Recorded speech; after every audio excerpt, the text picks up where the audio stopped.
É isso aí. Ô, Joel, não podia ser diferente, né? A gente vai começar com a nossa equipe em Brasília, que desde ontem à noite, né, tá acompanhando muito de perto tudo que aconteceu lá na Praça dos Três Poderes. O Rafael Procópio, inclusive, está com a gente já há algumas horas. Agora há pouco a Polícia Federal falou sobre o andamento da investigação desse ataque. A gente já pode chamar assim, né, Procópio? Boa tarde para Oi, você. Procópio, boa tarde.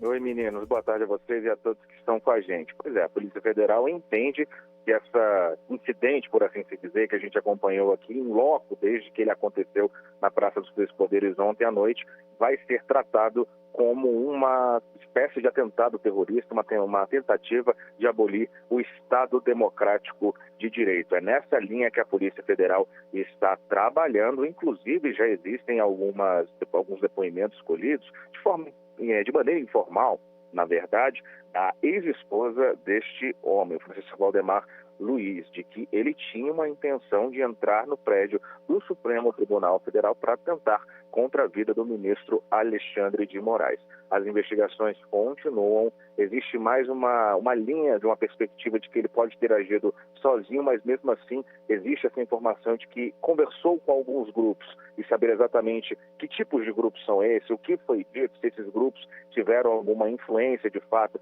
em toda essa tentativa de ataque ou se ajudaram de alguma forma, é o que a Polícia Federal está fazendo neste momento. Existem algumas situações que a gente pode comentar sobre tudo isso, pessoal, que aconteceram agora há pouco aqui no Palácio do Planalto. O ministro da Secretaria de Comunicação da Presidência da República, Paulo Pimenta, ele costuma às vezes descer para conversar com jornalistas no comitê de imprensa, e ele disse que, diferente do governo aqui do Distrito Federal, que desde os primeiros minutos, já nas primeiras horas, entendeu esse caso como um suicídio, o próprio ministro disse que acha pouco possível, acha estranha essa ideia de que isso se trate de um suicídio, sim que foi, enfim, uma casualidade, que ele não pretendia fazer necessariamente se matar, mas que isso acabou acontecendo. Nas imagens que a gente consegue ver, que foram disponibilizadas inclusive pelo próprio Supremo Tribunal Federal, ele começa jogando alguns artefatos explosivos contra o prédio, depois lança mais um e na sequência ele está com um terceiro que, enfim, a gente vai ter que ver como é que a perícia vai trabalhar com isso, mas os seguranças do STF estavam longe dele e ele acende mais um desses possivelmente rojões e acaba caindo por cima dele, e é nessa hora que ele perde a vida para esse artefato explosivo. Por mais que a gente tenha imagens, por mais que a gente esteja falando disso há muito tempo, por mais que existam prints na internet mostrando as intenções deste homem que é natural de Santa Catarina, inclusive que ocorreu nas últimas eleições municipais tentando o cargo de vereador, por mais que a gente tenha essas informações, a Polícia Federal, os órgãos competentes aqui do Distrito Federal e de forma nacional também vão continuar investigando. O que a gente tem agora sobre expediente na Praça dos Três Poderes? Mais tarde tem a sessão no STF que foi mantida, prevista para logo mais às 2 horas da tarde. No entanto, o prédio do STF está com grades novamente na frente dele e muito possivelmente a gente vai ver isso na Praça dos Três Poderes como um todo. Aqui no Palácio do Planalto, o presidente Lula segue trabalhando, na verdade seguia, já saiu agora há pouco, ele ficou durante a manhã recebendo cartas de intenções de embaixadores de diversos países, o primeiro inclusive foi da Argentina, e agora ele já se dirige para o Palácio da Alvorada, porque logo mais ele segue para o Rio de Janeiro, vai começar a fazer os trâmites do G20, da cúpula do G20 que acontece na semana que vem.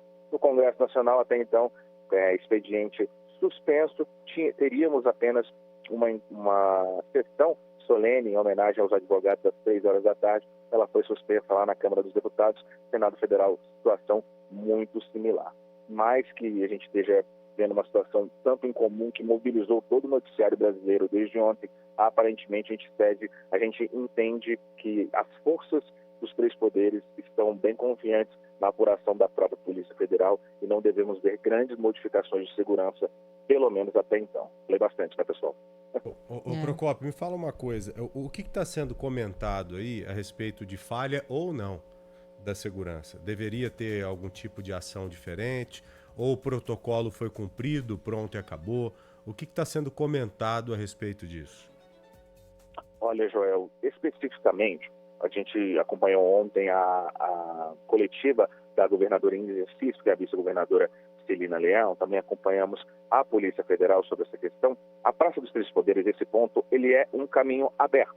A gente conversou com uma testemunha ontem que, infelizmente, viu toda essa situação. Ela disse que esse homem passou por outras pessoas e não manifestou qualquer tipo de intenção de fazer mal a ninguém.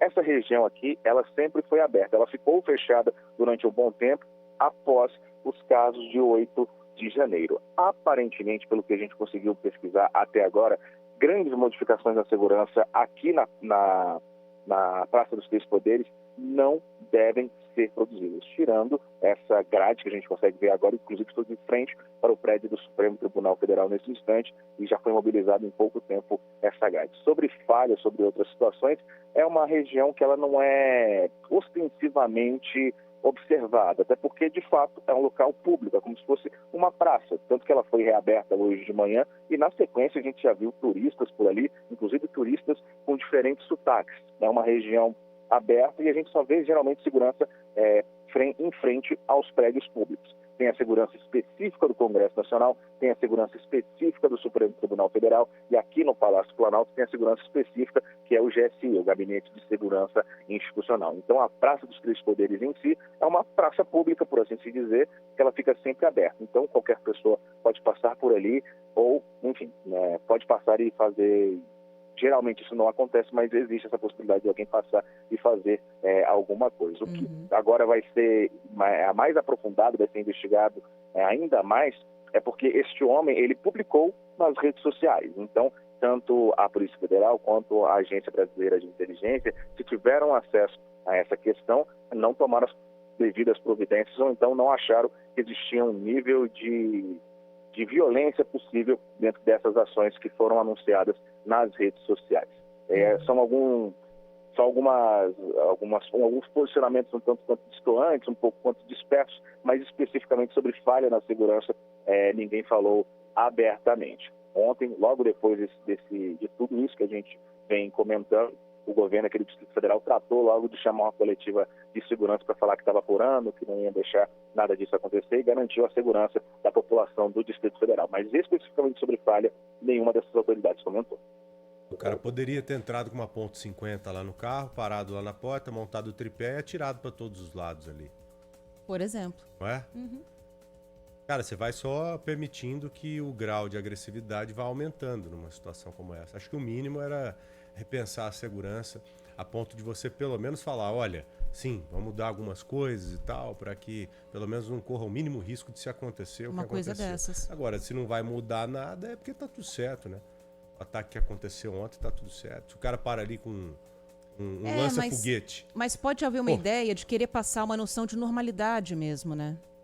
Por parte do governo. Tanto pra falar que não falhou. Tanto que, não só que não falhou, mas que o clima no país é de normalidade, que não há uma convulsão acontecendo por causa disso. Foi um ato gravíssimo, né? Mas talvez a intenção seja, na verdade, essa.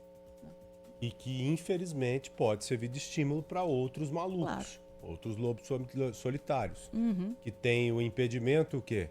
A ostensividade, a certeza de que vai dar errado o que ele está planejando. É essa certeza que o cara tem que ter, que é o que intimida. Pô, eu posso ir pra lá, mas eu não vou conseguir fazer nada. Eu vou levar um tiro e vou morrer rápido.